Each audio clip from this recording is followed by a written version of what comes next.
Introducing myself and my family. My name is Emily Carter. I'm 32 years old, and I work as an attorney, specializing in corporate and family law at a prestigious law firm in New York City. When you first meet me, most people see nothing more than the poised, sharp professional in a tailored suit, bustling from meeting to courtroom, the city skyline, an everyday backdrop to my life. But behind the exterior is a daughter shaped by the complexity and, at times, contradictions of a powerful Manhattan family. I was born and raised in a world that many people only glimpse through glossy magazine spreads or late-night documentaries about generational wealth. My father, Richard Carter, is a name that carries weight in business and social circles alike. He came from modest beginnings, built an empire from scratch, and became known for both his daring investments and his commanding public presence. Dad has always had a larger-than-life quality, strategic, ruthlessly intelligent, and able to command a room without saying a word. Walk into practically any New York gala, and someone will be discussing his latest real estate project or charitable endeavor. My mother, Linda Carter, couldn't be more different in temperament or approach. Before she married my father, she was a brilliant academic with a PhD in literature, teaching at an Ivy League university. She was the first in her family to go to college, and her passion for knowledge is woven into every memory I have of childhood. Our penthouse apartment was filled with books, row after row of classics and poetry, shelves scattered with framed family photos, and her handwritten notes tucked between the pages. In many ways, it was Mom who made sure our home felt like one, despite the parade of guests and constant business talk lingering in the background. Growing up as an only child in the Carter household meant learning to navigate two worlds at once. On the one hand, my father taught me about ambition, resilience, and the unspoken rules that govern New York's elite. From a very early age, I understood that reputation is currency, and that trust is a luxury rarely afforded. On the other hand, my mother gave me a sense of grounding, a belief in fairness, empathy, and the quiet strength required to hold true to your values. Even when it's inconvenient, she encouraged my questions, challenged me to think deeply, and instilled in me a respect for self-worth that went beyond headlines and balance sheets. Family dinners could sometimes feel like high-stakes negotiations or intellectual sparring matches, but there was always warmth and humor, too. Looking back, I can see how those early experiences, celebrations tinged with formality, family secrets, whispered in the hallways, my parents' conflicting philosophies, began to shape my perspective long before I knew what the law really meant, or how complicated love and loyalty could be. In this world of privilege, where appearances are everything and secrets are currency, I learned how to read a person's intentions and how to keep my composure under pressure. Yet behind the facade of the Carter legacy, our family life was layered with competing motives, hidden sadness, and quiet resilience. That complexity, more than the headlines or the address, defined who I am and set the stage for everything that was to come. The shadows behind the gilded doors. People often talk about how the gleaming facades of Manhattan's townhouses and penthouses hide secrets, but most have no idea just how profound those shadows can be. Outsiders saw the Carters as paragons of success, a family whose public generosity and social standing made us the darlings of New York's upper crust. From extravagant charity galas to magazine photo shoots celebrating our model family, our life was a tableau of perfection. Yet it's astonishing how easily a perfectly curated life can hide fractures so deep they threaten to swallow you whole. Behind those heavy walnut doors, in marble foyers, lurked a reality no one was allowed to acknowledge. My father's ambition, so celebrated in newspaper profiles, in business journals, had long since morphed into something colder and infinitely more controlling within the walls of our home. The same charisma that won over investors and politicians became a tool for manipulation, silence, and, worst of all, a very calculated cruelty toward my mother. It started subtly, almost invisibly, as these things often do. My mother would be excluded from important family meetings, her opinions undermined in front of guests, her access to personal accounts quietly restricted. At first, it appeared to be the result of a busy life and the demands of running a powerful household, but cracks began to show.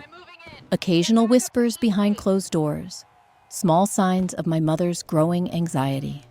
The way her laughter sounded a little more forced at dinner parties. Over time, my father grew bolder. The controlling behaviors escalated from quiet dismissals to overt power plays. He would override my mother's decisions regarding the house, finances, even her involvement in public events. He hired lawyers and advisors, all fiercely loyal to him, to manage the numerous Carter estates and investments, effectively boxing my mother out of matters she once handled side by side with him. The most chilling were the late-night phone calls I would overhear, legal jargon weaving through the hush, as my father coordinated what I would later realize were moves to take full control of our family assets. My mother, so intellectual and deeply principled, found herself increasingly isolated. Her world began to shrink, her voice ignored or drowned out, even in private. I saw the toll it took on her. The nights she stayed awake reading the same passage over and over, the way she clung to her teaching and volunteer projects as a lifeline, the flickers of rage and heartbreak she tried so hard to hide from me. She never confided in outsiders, never let her friends or family see the pain. Perhaps it was pride, or maybe it was that relentless Carter commitment to keeping up appearances, no matter the cost. Looking back, I realize how normalized it all became. Wealth and reputation let my father wield power, not just publicly, but intimately and relentlessly at home. At the time, I told myself that every family has its secrets, its rough patches. But as I watched my mother's spirit begin to fade, it became impossible to ignore. The darkness behind our gilded doors was real, and it was growing. It would take all my courage and all my training as a lawyer to face it, head on, a shattering discovery. There's a certain comfort in routine, a comfort I clung to during those years when the Carter household grew colder, the air thick with tension no one dared to voice. It was in the midst of the ordinary, during what appeared to be a simple act of helping my mother organize her study, that my entire understanding of my family and my place in it shifted forever. The day began as so many weekend mornings did. Warm sunlight spilled through the floor-to-ceiling windows of my mother's book-lined retreat, the air tinged with the faint, leathery scent of aging volumes and her favorite jasmine tea. My mother looked tired, a hollow sort of fatigue evident around her eyes, but she mustered her gentle smile and greeted me with a brisk, "I thought I'd finally tackle this chaos. Would you mind lending a hand?" Neither of us expected much from the task. We chatted idly at first, stacking books, sorting mingled papers, receipts, old charity invitations, handwritten notes for lectures and articles she hoped one day to finish. It wasn't the sort of work that called for deep focus. And yet, as the hours slipped by, I found myself drawn to the very back of a cabinet I'd seen 1,000 times, its brass handle now worn smooth. When I pulled open that bottom drawer and shifted aside a stack of faded programs, I found a leather-bound folder, unfamiliar, heavy, and locked with a cheap metal clasp. "Mom, what's this?" I called, my voice casual, expecting another forgotten manuscript or perhaps tax documents from a decade ago. She glanced over, paused, then frowned faintly. "I'm not sure. Go ahead and look." I tried to break the clasp gently, but it snapped open with a soft pop. Inside were papers, a lot of them, stacked with meticulous precision. I recognized my father's bold, slanted signature on several letterheads. What caught my attention first were thick sets of documents, legal contracts, property deeds, transfer forms. At first glance, one might assume these were just leftovers from my father's vast portfolio management, until the unease set in. I sifted through, puzzled, until a particular contract pulled me up short. It was a transfer of a large real estate holding, an apartment building in Tribeca, away from my mother's name, signed and notarized. But alongside that were two peculiarities.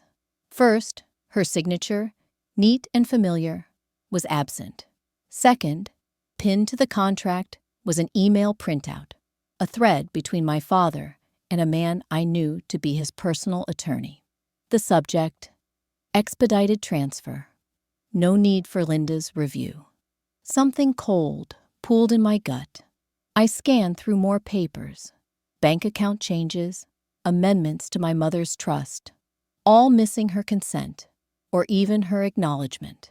My breathing became shallow as I realized these documents weren't accidental leftovers, but evidence of a deliberate, well-concealed campaign. My mother noticed the change in my face. Wordlessly, she set aside her tea, moved closer, and scanned the page I held out for her. Her fingers trembled as she took the folder from me. We sat in silence for a minute, letting the gravity of the moment settle. "I never saw any of these," she whispered, voice brittle. From there, the tide turned. We poured through the folder together.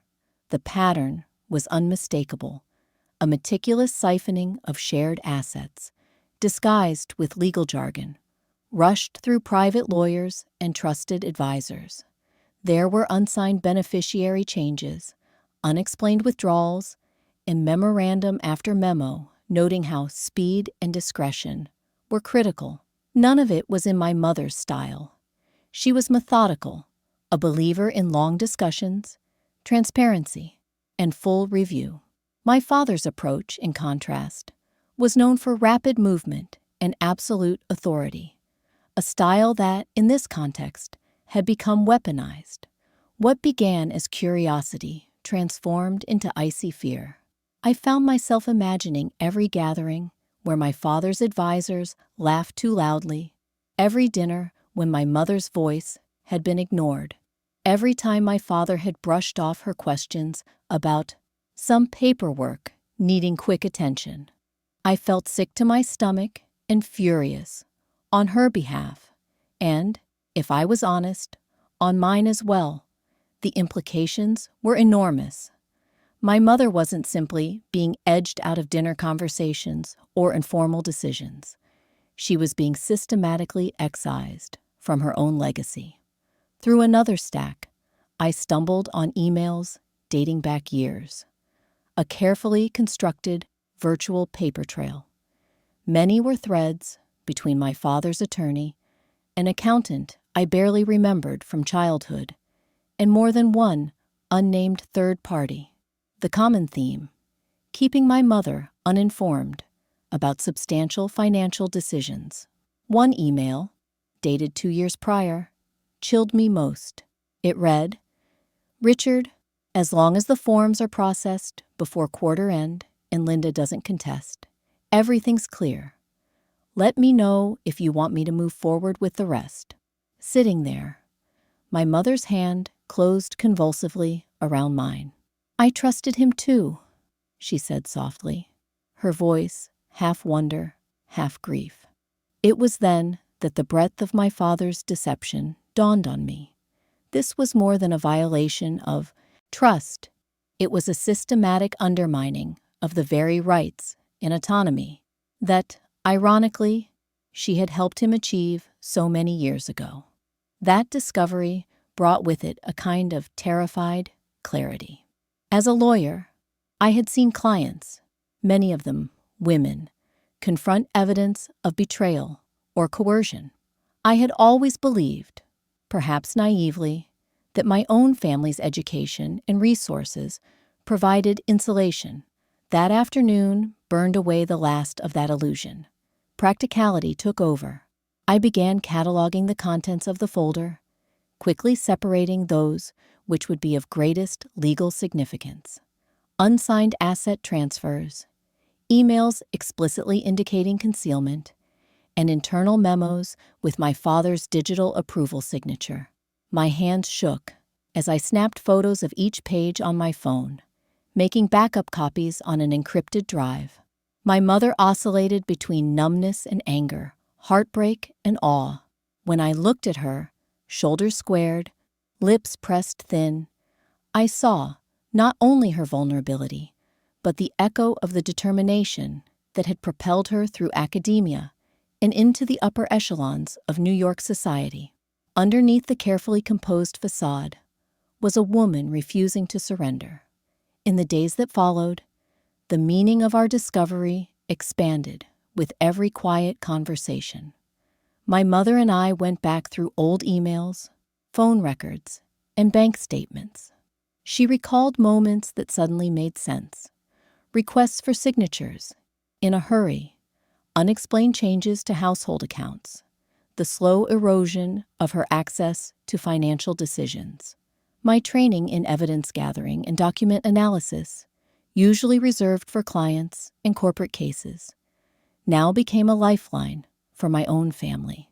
As I pieced together timelines and constructed a dossier, a strange blend of grief and determination electrified me. The reality was daunting. My father was not only a formidable businessman, but possessed limitless resources and connections. But the truth had its own weight, its own gravity. And now that it was in my hands, I knew there was no going back.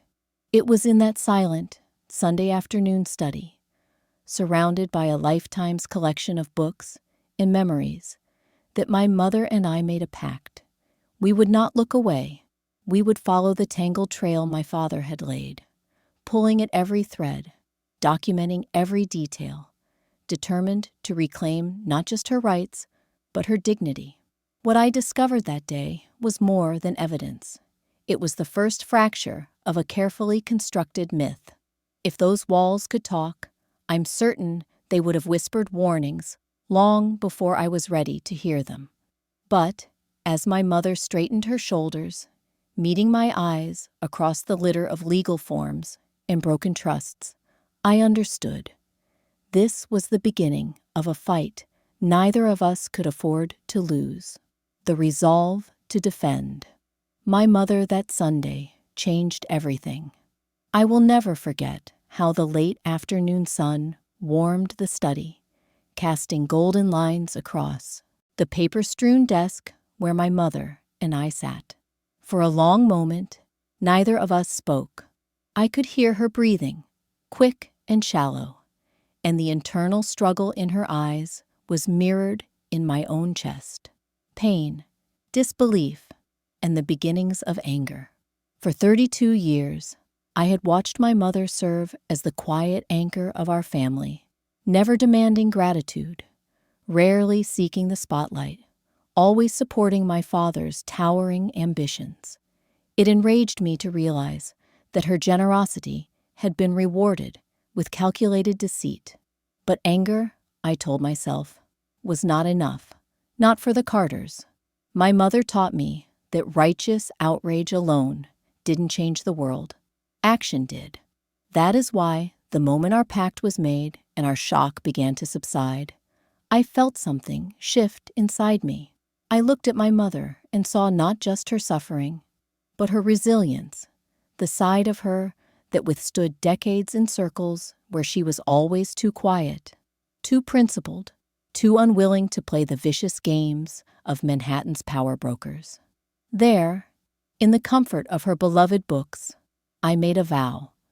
I would fight for her, not as a child, desperate to shield her parent, but as a professional, her daughter and her advocate in equal measure, mapping our way forward. The first order of business was to stifle panic and do what my legal training had drilled into me: seek clarity, gather facts, and construct a plan. Emotional as the situation was, I knew the cost of missteps in a case like this could be catastrophic. My father knew the law inside and out, and with decades of carefully selected advisors at his disposal, he was capable of covering his tracks with chilling efficiency. Yet I had one distinct advantage. I knew both of my parents intimately, their habits and contradictions. I understood how my mother's tendency to preserve every document, every receipt, letter, or contract meant somewhere, tucked away in endless boxes and folders, lay evidence my father might believe long disposed of. And I knew how my father's arrogance could make him overconfident, glossing over the fine print, dismissing the possibility that either of the two people closest to him would ever truly fight back. We spent the next evening setting up procedures, as if preparing for a high-profile case at my office, not a private family matter. I installed encrypted software on my mother's laptop and phone. We began scanning sensitive documents, logging them with digital timestamps, and storing copies off-site to prevent potential tampering or misplacement. I reached out to a trusted colleague from my firm, not divulging details, only seeking advice on best practices for evidence preservation in contentious estate disputes. My mother watched all this with anxious curiosity. "Are we really doing this?" she whispered late that night, eyes wide, voice trembling as though the act itself might conjure my father's wrath. "We have to," I replied softly. "You deserve to know your truth, and I need to see justice done, for both our sakes." Emotional hurdles and shifting roles. Behind the practicalities loomed emotional landmines more daunting than any courtroom battle. My mother clung to the hope, even as she helped catalog evidence, that there was some explanation less dark than what appeared on the paper trail. That perhaps my father was simply careless, overwhelmed, or had made honest mistakes. I tried to honor this side of her, not rushing to shatter the man she once loved in her mind. But with every form, every contract missing her signature, the case built itself brick by brick. In these moments, I felt the clash of my dual identities: lawyer, who must deal in facts and probabilities, and daughter, who had to hold space for heartbreak and betrayal. It was not a comfortable transition. I found myself oscillating between empathy and clinical detachment, sometimes in the span of a single sentence. There were nights when we both broke down in tears, angry that our family had become a battleground. Still, the resolve in my mother's gaze only intensified as our investigation advanced. The logistics of justice. The next weeks were a blur of research in late-night strategy sessions at the dining table, surrounded by the debris of family life and the sobering evidence of its unraveling. We reviewed account statements, cross-checked transaction histories, scrutinized property records, and reconstructed timelines. I drafted outlines the way I did for trial: key players, points of vulnerability, questions unanswered. I reached out circumspectly to a forensic accountant, someone with no ties to our personal or professional circles. We arranged to meet at a quiet Brooklyn cafe, blending professional urgency with personal secrecy. I shared redacted documents and asked for an independent analysis. Were there patterns or hidden mechanisms we weren't seeing? Meanwhile, I checked in regularly with my mother's small circle of friends, her former colleagues, a neighbor or two, always careful not to reveal too much, but seeking corroboration for specific dates and conversations. The reality of our isolation became painfully apparent. My father's influence had long discouraged prying questions or divided loyalties. Every day felt like a race against the clock. It wasn't just fear that my father would notice. It was the anxiety that somewhere, a statute of limitations or a technicality might close doors before we had the full picture. I created backup after backup, kept a running log of discoveries, and made sure everything was accessible to my mother, as well as to me, navigating legal and ethical boundaries. It would have been easy, tempting even, to push the limits of privacy and ethical conduct, hacking into devices, using privileged information I held from work on unrelated cases. But I held firm to the principle that justice without integrity is just another form of abuse. I reminded myself daily that what set this apart from my father's trampling of my mother's rights was our commitment to truth, dignity, and the rule of law. If this went to court, our house had to be in order. Yet the emotional complexity of building a case against my own father weighed heavily. I remembered victories in court, where the opposition's manipulation was a distant, faceless force. Now, I was confronting not a rival firm or a hostile witness, but the person whose approval and instruction shaped my childhood. My mother, too, struggled with guilt and self-doubt. What if I did something to make him feel justified? She would ask at the end of long nights.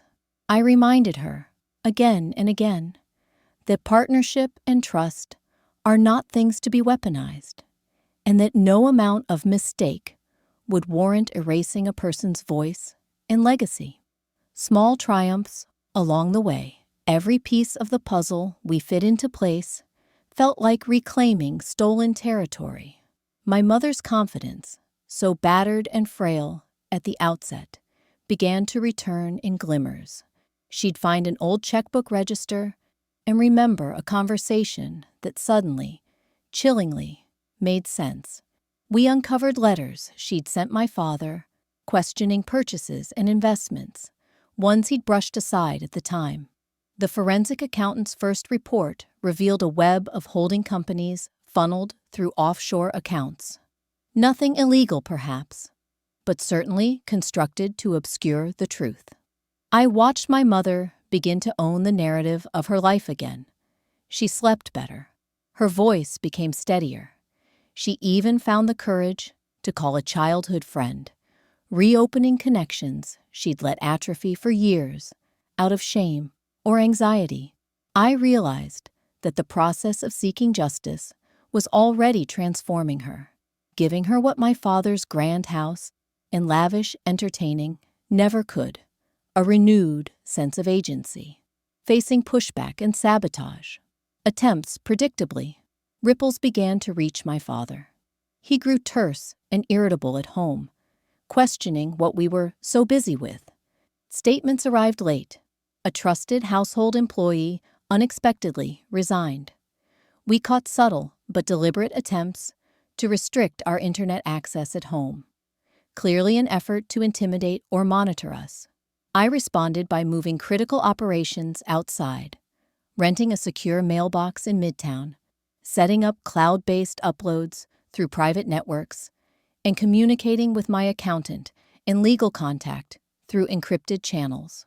My mother, whose nerves had always been frayed by confrontation, proved remarkably adaptable.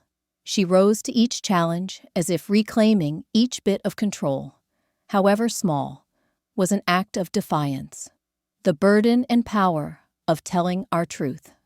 In all those years of practicing law, fighting for clients who'd been wronged, I thought I understood what it meant to stand up to betrayal. But nothing prepared me for the unique trauma and strength found in exposing the wounds of your own family, especially one so adept at hiding imperfection. I kept returning to something my mother said early in our journey. If even with all my resources and privilege, I can lose my voice, how many other women out there never get theirs back? That, more than anything, became my motivation when doubt crept in. We realized we weren't just fighting for a technical victory or an inheritance. We were fighting for the right to be heard, to have our pain acknowledged, and to set a precedent for others trapped by power structures designed to silence them. The emotional toll and the unbreakable bond. As the weeks blurred into months, my mother and I became partners in every sense. We shared secrets, tears, and moments of laughter that felt triumphantly out of place amid all the turmoil. Sometimes we'd stay up until dawn, going through old photos and paperwork, letting memories surface. The good, the bittersweet, the ones tainted by new knowledge. I saw my mother's transformation firsthand, from wounded matriarch into a warrior in her own right. For my part, I learned humility. Being a lawyer is one thing, but being an advocate, one who risks everything for someone she loves, is something else altogether. Looking ahead, by the time we finalized our dossier and prepared for what might come, I knew my life and my relationship with my mother would never be the same. We were no longer banking on someone else's intervention, nor needing to walk on eggshells in our own home. My resolve, tested and refined, became my anchor. I was no longer acting only for her, or even for myself, but for the version of our story that needed to be told. I was determined that the Carter name would come to stand for more than just wealth or status. It would become a testament to resilience, truth, and the unbreakable force of a mother and daughter who refused to let manipulation write their ending. I wasn't sure where the fight would take us next, but as I watched my mother stand a little taller, her dignity gathering like armor about her, I was certain of one thing. I would never back down, not for her, and not for the truth we both deserved. The high-stakes investigation. The first shock of discovery fades, but what's left is a relentless, simmering urgency. For the first time, I see my family not just as a daughter, but as a lawyer, a detective, an adversary in an unfolding high-stakes investigation. My mother's legacy, her security, her sense of belonging, hangs in the balance, and the man I must outmaneuver is still, in every public sense, the father who raised me and the husband she once trusted with everything. I remind myself daily, evidence, not emotion, must drive every step, laying the groundwork. Every good investigation starts with a plan.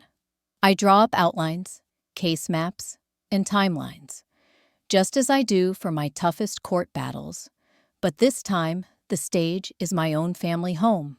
The witnesses, the people who've brushed shoulders around our dinner table for years. My first objective: document, digitize, and secure every relevant scrap of evidence before there's even a whiff of confrontation. My mother's past habit of meticulous record-keeping turns out to be our greatest advantage. Dozens of boxes, dusty and yellowed, but organized by year and subject, crowd her closet and a locked steel filing cabinet in the storage room. Sifting through them night after night, I realize how much of her identity she poured into tending the frustrating, invisible machinery behind the Carter facade. Tax returns, property agreements, stacks of board minutes, and charitable grants. Hidden, too, among the official papers, are little serendipities. A scribbled annotation here, a post-it reminder there. The remnant of a time when her voice mattered in family decisions. Now, those traces are silent witnesses, digital forensics and paper trails. But paper alone won't tell the whole story. My father has always embraced technology, and I know most of the real scheming left only digital fingerprints, deleted files, encrypted drives, accounts in the cloud. That summer, my days as a lawyer and my nights as an unofficial forensic IT specialist blur together. I research tools for digital preservation and data recovery. My tech-savvy college friend, Maggie, gives me pointers on how to safely retrieve old emails and metadata without crossing legal lines or tipping anyone off. We work late, cloaked in caution. I clone old hard drives from discarded laptops, sort digital statements scattered across 2 decades, and search for patterns among hundreds of emails. The emotional cost is high.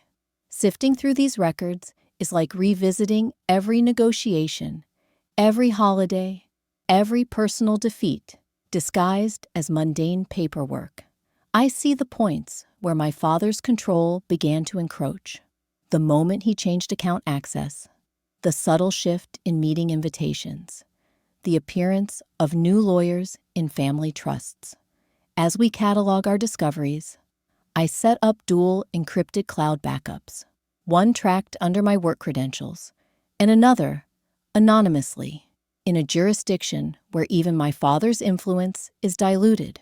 Copies of key documents go into a secure, safe deposit box in Midtown, and every hard copy is scanned, barcoded, indexed, and filed. The methods are overcautious, perhaps, but paranoia has a place when you're betting everything on not being found out. Piecing together the pattern. Not everything we find is damning. Much is merely circumstantial.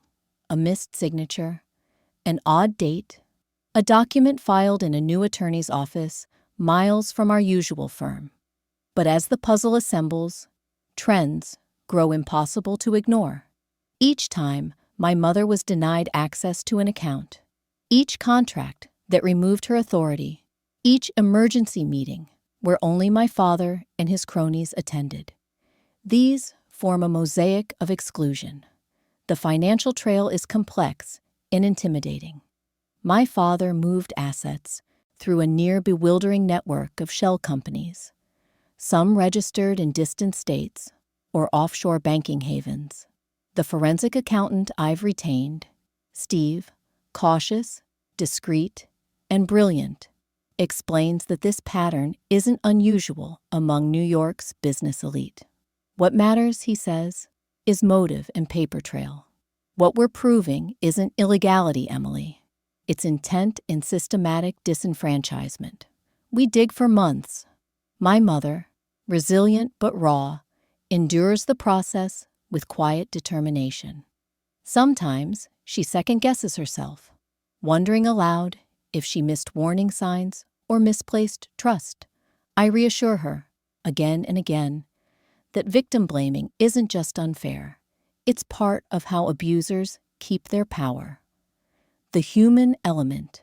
A major investigation is never purely intellectual work.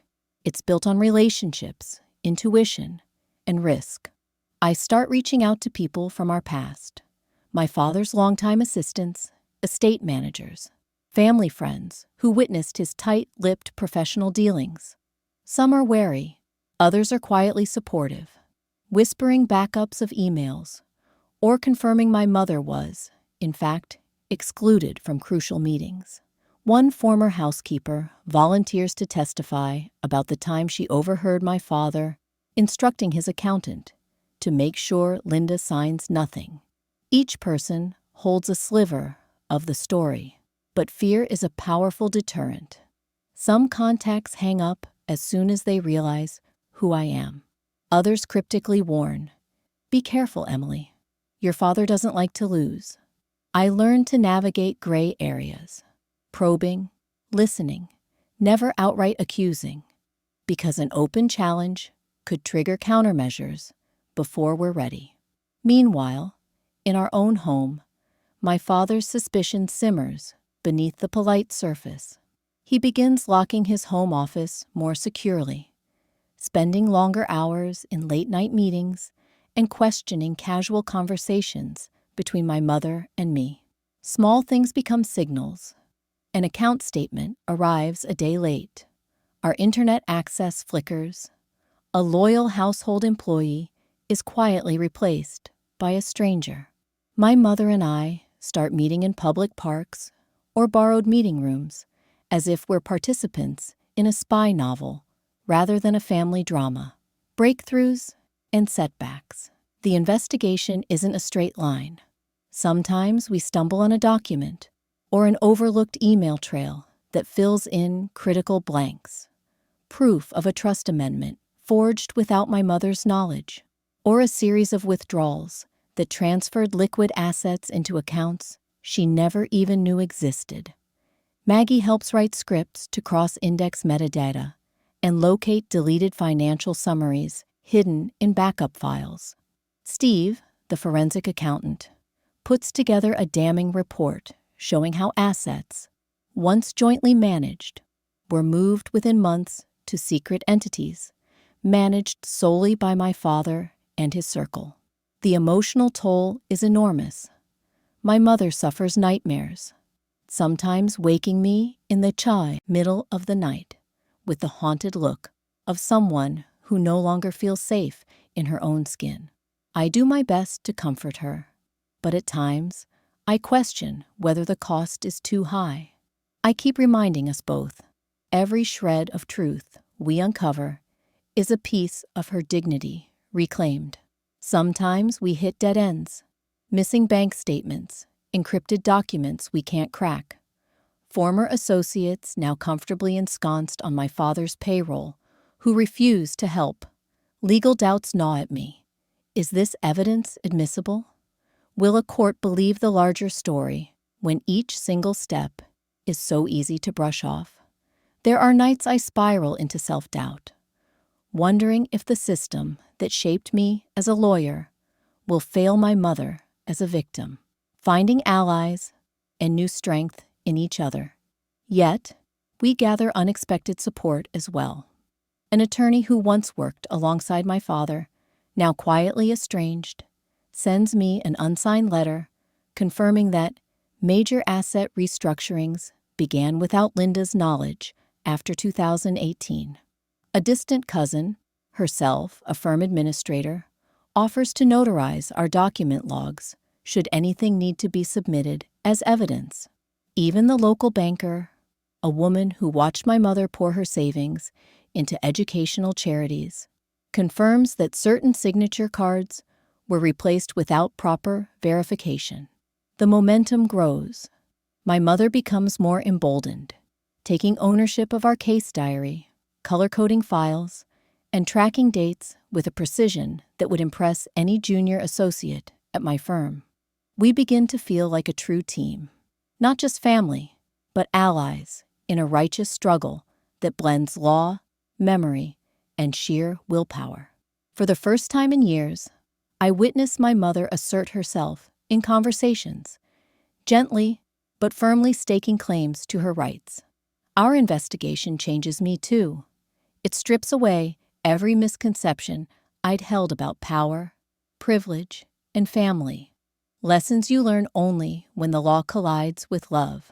I realize that beneath technical language and digital records, cases like ours are decided as much by human endurance as logic.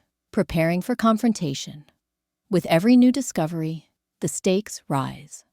My father is a master strategist, but his strength is also arrogance. He underestimates us, convinced that our loyalty and caution will paralyze us indefinitely. He has a network, resources, and every incentive to keep the status quo. But now, armed with a meticulously documented dossier, complete with timelines, corroborating testimony, digital and physical evidence, we are no longer easy prey. I ask Steve to conduct one last audit, cross-referencing every account and asset transfer against corresponding emails and meeting calendars. The web we uncover is breathtaking in its scope, implicating more than a dozen legal entities and trusted advisors. The final report, dry and clinical, reveals the ugly reality. A system carefully engineered to erase my mother's presence, her decisions, her legacy, her right to a voice in her own life. The night we finish the final audit, I sense a shift. My mother sits next to me at the kitchen table, hands folded over neatly organized files.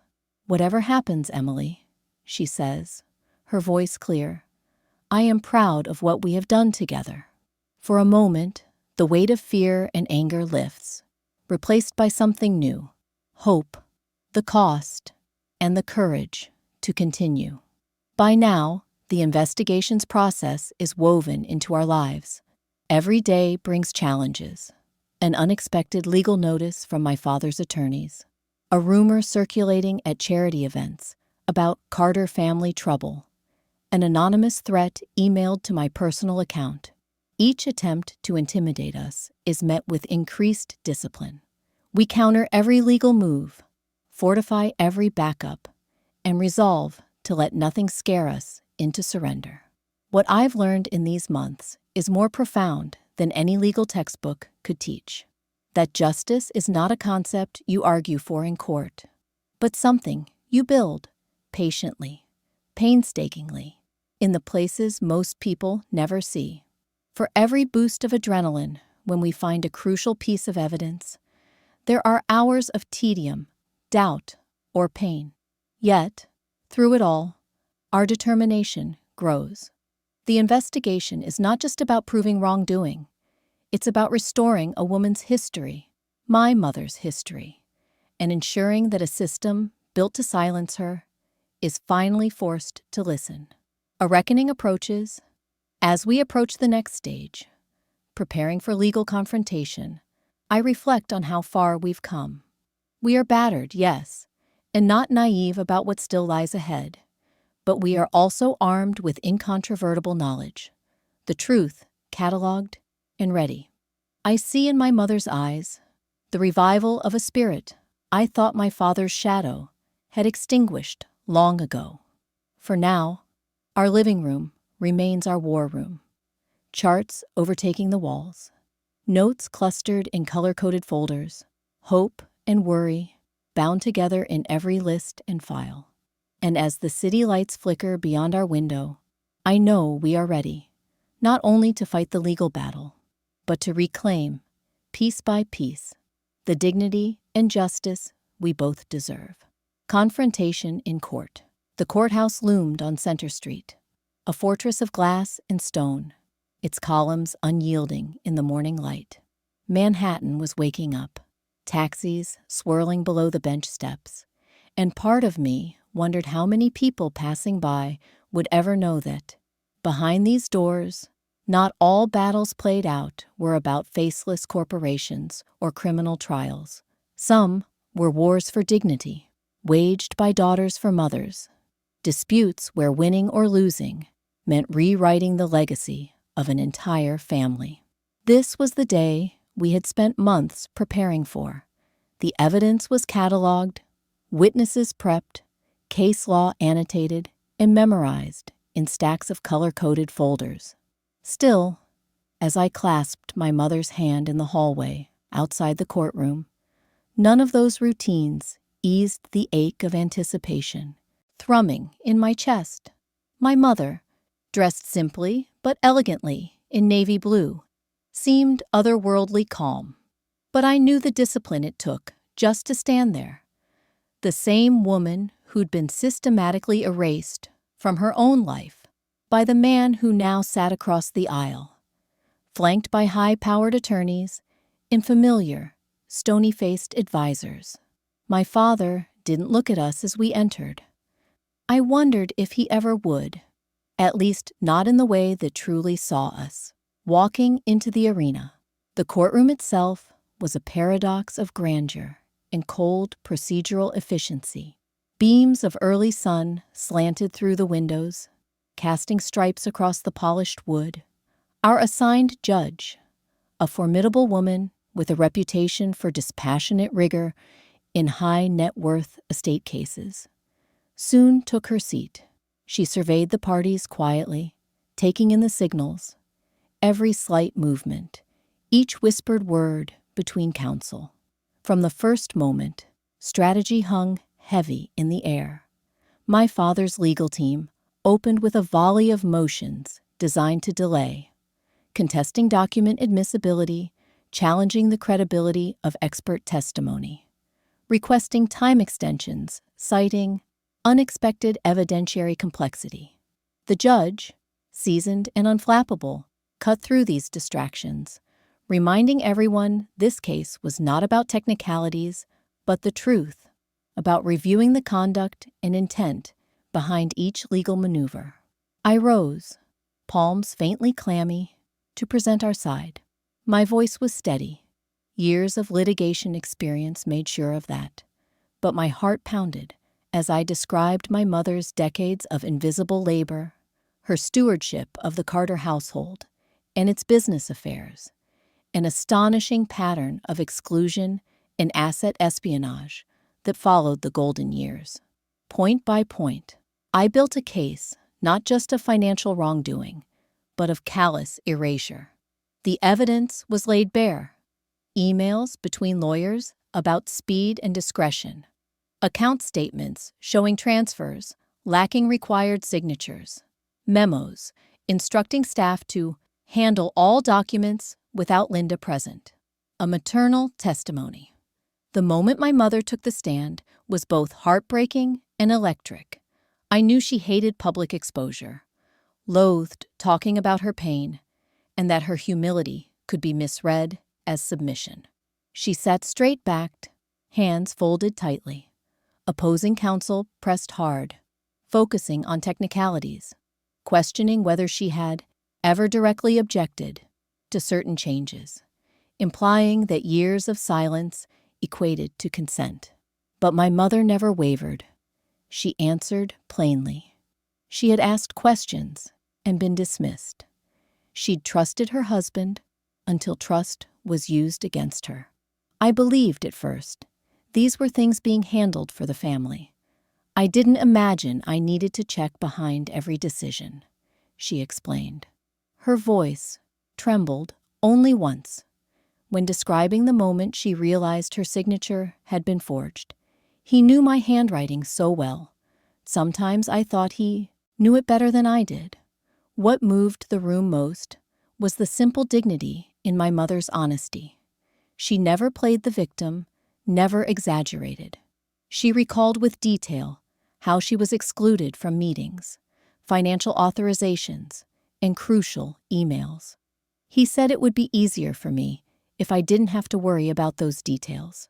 It sounded like kindness for a long time, she said, her eyes leveled at the judge, until it didn't. Trials within the trial. The trial stretched on for days, each session an exhausting battle in its own right. My own cross-examination was grueling, my father's lawyers prodding at my personal bias, pointing out my dual role as family member and plaintiff's counsel. They dissected my work chronology, challenged the methodology behind our evidence collection, and hinted that years in litigation had made me overly suspicious, perhaps even vengeful. But facts, once given their day, have a gravity that persists. I presented documents in methodical sequence. The threads of emails where my mother was deliberately excluded, drafts of trust amendments missing her electronic approval, property transfers with signatures signed in absentia. The forensic accountant's testimony was clinical and devastating. Charts of asset flow lit up screens. Bright lines connecting accounts, time-stamped in hours, following private discussions where my mother wasn't present. These patterns, the expert concluded, mirror classic cases of covert asset diversion, designed to marginalize a joint stakeholder without triggering obvious legal risk until it is too late to contest. At times, I watched my father, a man used to controlling every narrative, visibly bristle, jaw tight, as emails were read aloud in court or former employees stepped forward to corroborate my mother's exclusion. For the first time, his customary air of command seemed to flicker. expert testimonies and character assault. My father's counterattack was swift and sophisticated. His lead attorney stressed his philanthropic track record, his historic transparency in financial dealings, his best-in-class legal compliance. They painted my mother as absent-minded about matters of business, her reluctance to engage in investment meetings as tacit approval for whatever process played out. They presented witnesses, a financial advisor who claimed my mother was never interested in the details, a family friend who opined that every marriage has confidential arrangements. But with each volley, it became clearer that the question wasn't whether my father was brilliant with money, but whether his brilliance had been used to systematically sideline his own wife, a partner whose trust should have been safeguarded, not exploited. The weight of evidence, of consistent omission and document manipulation, painted a narrative more vivid than any testimony could soften. The turning point, one of the most dramatic moments, came when Maggie, my college friend and our IT consultant, demonstrated metadata on contested document signatures and access logs. Under questioning, she described how entire document strings had been accessed and edited in rapid succession from my father's office IP address, often just before business holidays or known distractions. The implication was impossible to deny. These weren't accidents, but premeditated maneuvers to push through changes while my mother was out of the loop. Sensing their defense buckle, my father's team tried to pivot, seeking dismissal of certain charges and bargaining for settlement. But the judge, determined to see the process through, denied these requests, stating, "The court has yet to hear the full scope of intent and consequence here." Personal crossroads. Awaiting the judge's verdict was an agony unique to family litigation. In the hallways, my mother squeezed my hand so hard I nearly flinched. Part of me still craved some gesture from my father. A look, a word, a flicker of regret, but he maintained his distance, surrounded by legal counsel who now spoke with him in hushed, urgent tones. The court officers, the clerks, everyone seemed to sense the gravity in the air, the way families can be most brutal behind a facade of civility. Every night, I sat beside my mother in our rented apartment downtown. We replayed testimony, revised our notes, took comfort in old photographs, and tried, in snatches of ordinary conversation, to claim some patch of normalcy. The press, already sniffing at the intrigue of a Carter civil war, published pieces speculating on fortune, legacy, and the supposed power struggle of the decade. We ignored them. This had never been about reputation to us. It was about recognizing my mother's rights, about restoring the wholeness of a life she'd built from the background. The verdict and aftermath. On the final morning, our judge took her seat and spoke, a measured, deliberate review of evidence, legal precedent, and witness credibility. She acknowledged my mother's historic role, her exclusion, the carefully engineered paperwork, and my father's deliberate pattern of concealment inconsistent with the requirements of marital partnership and trust.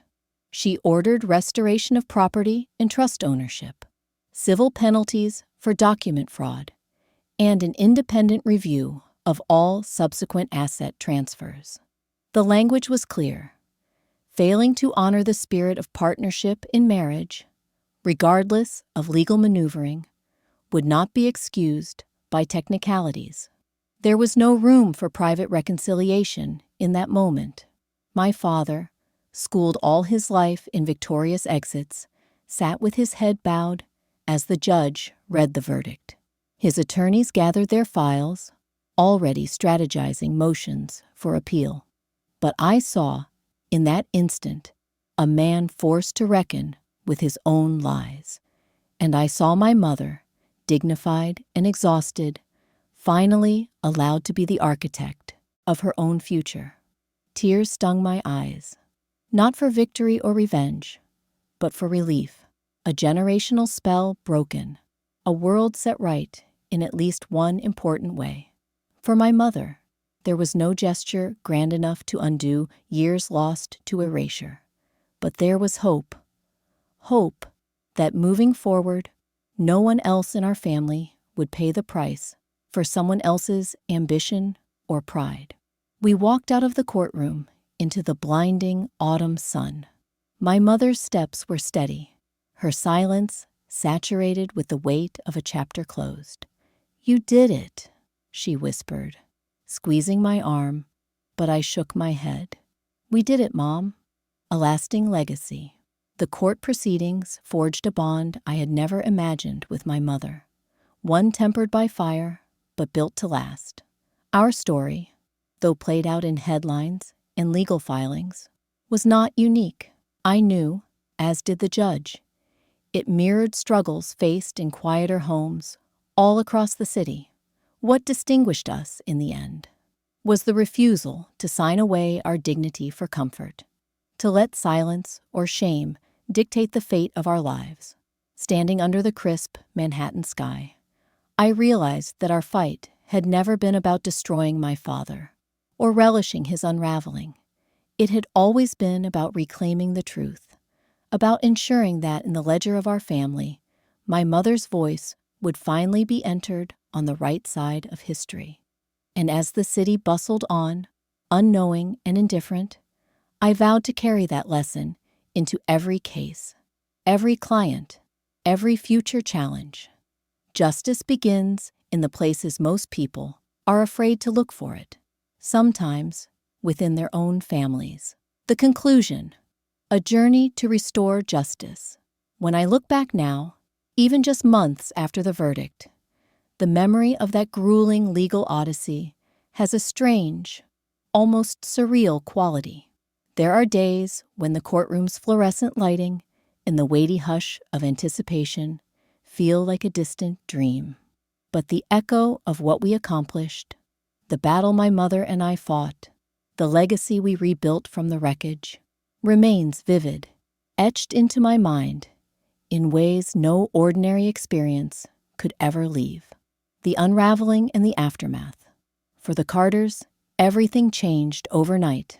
A family so accustomed to an unbroken outward facade, now grappling with the aftermath of very public revelations and irreversible shifts in power. It was not just a matter of winning or losing material assets, though the judge's orders were explicit, and my mother's name found its way back onto deeds, accounts, and trust documents, as if restoring a painting painstakingly defaced. The real cost, I quickly learned, lay in the subtler, far more haunting business of emotional reckoning. In the immediate days after the trial, my mother and I were bombarded by a kaleidoscope of emotions: relief, fatigue, cautious optimism, moments of emptiness we'd never anticipated. We both realized that the legal battle, for all its fierce momentum, had masked deeper wounds. With the adrenaline subsiding, the silence of victory could seem overwhelming. There were long pauses at breakfast, awkward attempts to speak about the future, and nights punctuated by nightmares from years of silenced fear. Though we had stood side by side before the judge and the press, the process of rebuilding ourselves, our relationship, and our sense of home proved both messier and more profound. Our world reimagined. In practical terms, we set out to create a new normal. My mother, newly empowered, but still wrestling with old scars, approached her victory with the quiet humility that had always defined her. She set up appointments with new advisors, women and men who treated her as an equal, not a formality. She reclaimed her home office, transforming it from a mausoleum of old paperwork into a bright study filled with fresh flowers, sunlight, and her treasured books, The difference was more than cosmetic. She insisted on transparency in all things, reviewing every bill, every investment proposal, learning the intricacies of the digital accounts she'd once been excluded from. I watched her grow into her authority day by day. Gradually, she loosened her old anxieties, the habitual apologies, the instinctual deference. She began speaking up at foundation meetings, calling out vendors who dismissed her with a patronizing, "Mrs. Carter." There were moments when the old shadows threatened to reassert themselves. A letter from another attorney, a phone call from a distant relative questioning the trial, gossip at a society event. My mother faced them with a clarity and poise that left no doubt. She didn't merely reclaim what had been taken from her. She demanded to be seen. And unheard voices everywhere felt that ripple. As for myself, the experience had changed me as deeply as anyone. I remained at my law firm, but something in the very marrow of my practice had shifted. No longer did I see cases as just legal puzzles or opportunities for professional triumph. Every file, every client meeting, became colored by the knowledge of how law, wielded unscrupulously, could devastate lives, and how it could, with courage, heal and restore. I began seeking out pro bono work for women in similar circumstances, quietly steering the firm's resources toward advocacy and education. There was a new kind of pride, not rooted in prestige, but in purpose. I owed that, in no small part, to my mother's tenacity, the unseen scars. Of course, even justice leaves scars. My father remained a presence, though one now defined as much by pain as by power. True to his character, he mounted an appeal, a strategy that, while predictable, failed to alter the outcome. The judge's decision proved thorough and unassailable. The case had set a precedent, and, in hushed corners of the legal community, it became a reference point for asset concealment and marital trust. But for us, seeing my father on the news or hearing his name whispered among our old circle carried a sting I suspect may never fade. He moved into an apartment uptown, pouring his energy into work and philanthropy, maintaining a tight circle of loyalists. He never apologized, not truly. Some wounds, I realized, can be acknowledged, but never healed by words alone. Each milestone after that, holidays, birthdays, my mother's return to the teaching podium at guest lectures, carried the dual resonance of celebration and quiet mourning.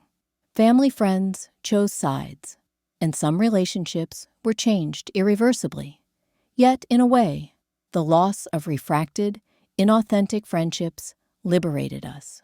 In their place, we found a new community, allies, survivors, and advocates who understood the price and the value of truth, a legacy rewritten. What surprised me most as the healing months rolled by was how the process of seeking justice transformed not only my mother's life, but also our family's identity. The Carter name, once little more than shorthand for privilege, was now tied to something more powerful, a story of resilience and the refusal to be erased. My mother began to speak at panels and legal conferences, sometimes beside me and sometimes alone, answering in calm, measured tones when asked how she endured so much. The hardest part wasn't the lawyers, or the paperwork, or even the trial, she confessed to a rapt audience at Columbia's Women's Leadership Forum. It was the question of whether I was worth fighting for. Once I realized that I was, everything else became possible. Her story rippled outward. Letters arrived from strangers, women across the country, and even a few men who saw their own silent struggles reflected in hers. Some recounted tales of abuse, far more brutal. Others wrote of losing their voice in the corridors of wealth or tradition, Still others simply thanked her for having the courage to make her pain visible. We answered as many as we could, sometimes late at night, sometimes over the phone, with a trembling caller who'd found our story in a magazine. A new foundation emerged, seeded with my mother's restored funds in my own time. We created workshops for estate transparency and legal literacy, pairing vulnerable spouses and partners with resources they'd never been told existed. Each workshop became a living testament, a rebuttal to the notion that the law belonged only to those with money or cunning. Justice, we insisted, belonged to everyone willing to fight for it. Personal resilience and growth. The road of recovery was not linear. There were days my mother would lock her study and let herself cry. Sometimes I felt ambushed by anger, at my father, but also at a system that had nearly failed us. Our roles shifted and settled. Sometimes I led, sometimes my mother gently nudged me to rest, to see beyond vengeance, to dare imagine joy again. The little things returned. We found ourselves laughing over old family jokes at dinner. My mother reintroduced piano, music into the living room, filling the apartment with Chopin and Debussy, melodies she'd hidden away for years. Sunday afternoons were no longer spent cataloging evidence, but pursuing new hobbies, painting, writing, classes at the community center. There was a consciousness in these acts, a small rebellion against the pain, a reclaiming of beauty and possibility, an enduring partnership. Most of all, our partnership endured. The bond forged in crisis did not weaken with the passing of danger. It grew deeper in peacetime, infused with gratitude and understanding. There were days of disagreement and still moments of haunted silence, but there was always mutual respect, the affirmation that, in the end, we fought together and for each other. Once, late in the fall, my mother and I walked through Central Park as the leaves turned gold in auburn. She stopped at Bow Bridge, leaning over the railing, and asked softly, "Would you have done it all again? Everything, knowing the cost?" I thought of the lonely nights, the fear, the anger. Then I remembered her strength in the witness box, the quiet pride in her new office, the hope in every letter we read from someone we'd helped. "Every step," I answered, "because even if it hadn't worked, at least you would have known you were never alone." She smiled with tears in her eyes, and for the first time in a long while, I felt not only restored, but transformed. The broader meaning of justice. Justice, I realized, is more than restoration. It is reconstruction, asking not only what was lost, but what can be gained. Our journey stood as proof that even in families shaped by power and secrecy, it is possible to say no more, to refuse to pass the wound on to another generation. I tell this story now, not for applause, nor to shame, but as a light for anyone standing before their own moment of reckoning. Trust in your voice, honor your truth, and seek allies in unexpected places. Justice rarely comes quickly or without pain, but when found, it is a new beginning, a family rebuilt, a future redefined. The Carter household will never be as it was, and for that, I am grateful. Ours is now a home with light in every room, with no corner reserved for secrets or shame.